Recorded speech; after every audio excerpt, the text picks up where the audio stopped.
Know thyself, know thy enemy. 1,000 battles, 1,000 victories.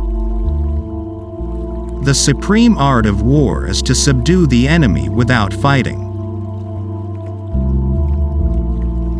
If you know the enemy and know yourself, you need not fear the results of 100 battles.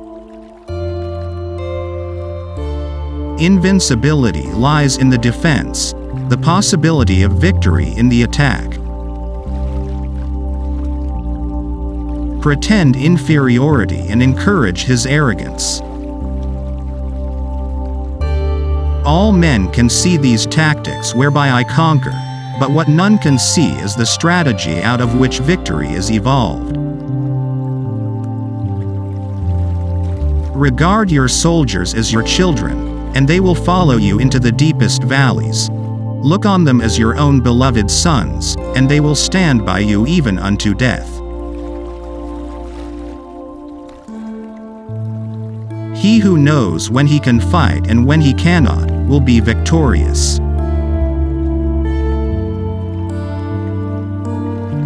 He who is prudent and lies in wait for an enemy who is not, will be victorious.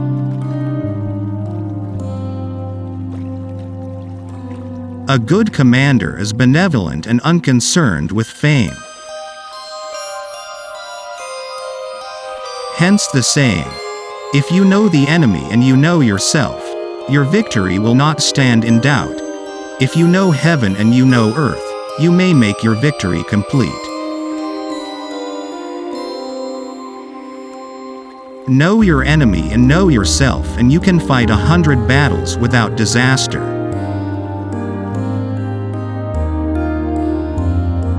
Prohibit the taking of omens, and do away with superstitious doubts. Then, until death itself comes, no calamity need be feared.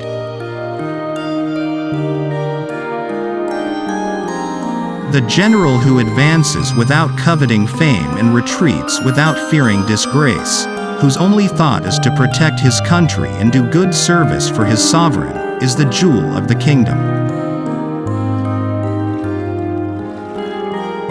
The quality of decision is like the well-timed swoop of a falcon, which enables it to strike and destroy its victim. There has never been a protracted war from which a country has benefited.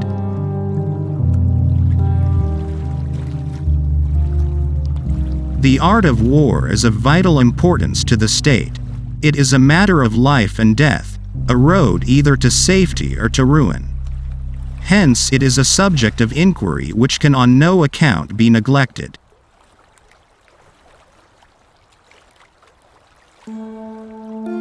He will win who knows how to handle both superior and inferior forces.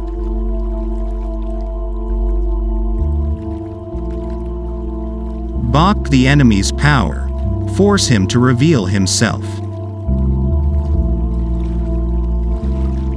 Thus it is that in war the victorious strategist only seeks battle after the victory has been won, whereas he who is destined to defeat first fights and afterwards looks for victory. When envoys are sent with compliments in their mouths, it is a sign that the enemy wishes for a truce.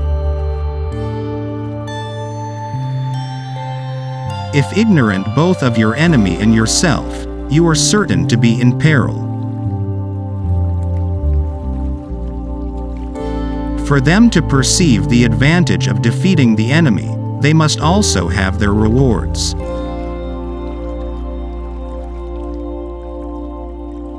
It is essential to seek out enemy agents who have come to conduct espionage against you and to bribe them to serve you. Give them instructions and care for them. Thus, doubled agents are recruited and used. The good fighters of old first put themselves beyond the possibility of defeat, and then waited for an opportunity of defeating the enemy.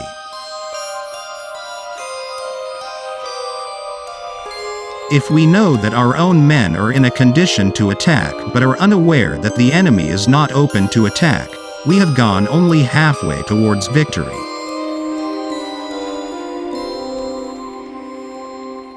If our soldiers are not overburdened with money, it is not because they have a distaste for riches. If their lives are not unduly long, it is not because they are disinclined to longevity.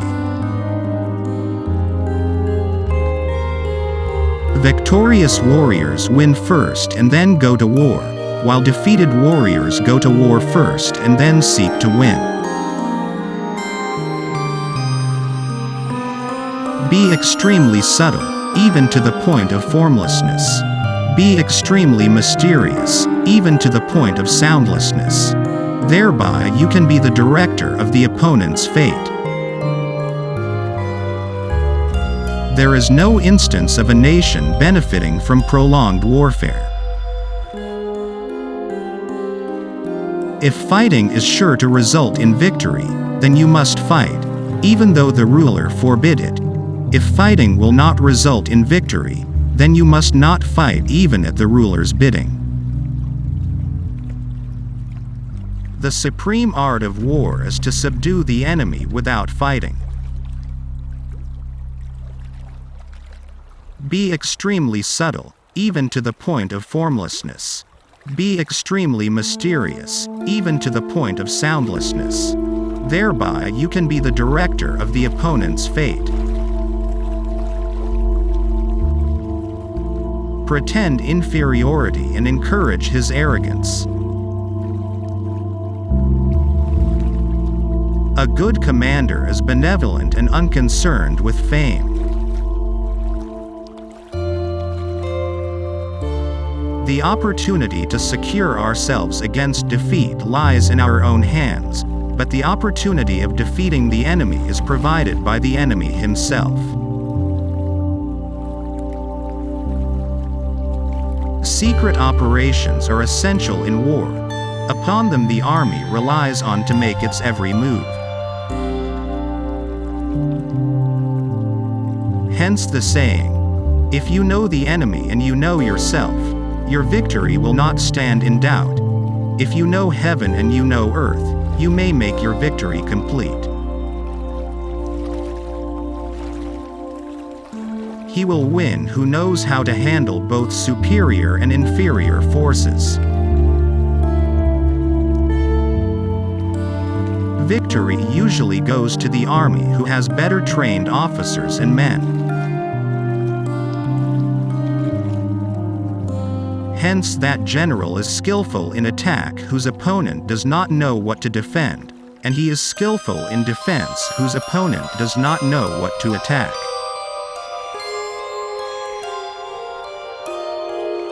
If we know that our own men are in a condition to attack but are unaware that the enemy is not open to attack, we have gone only halfway towards victory.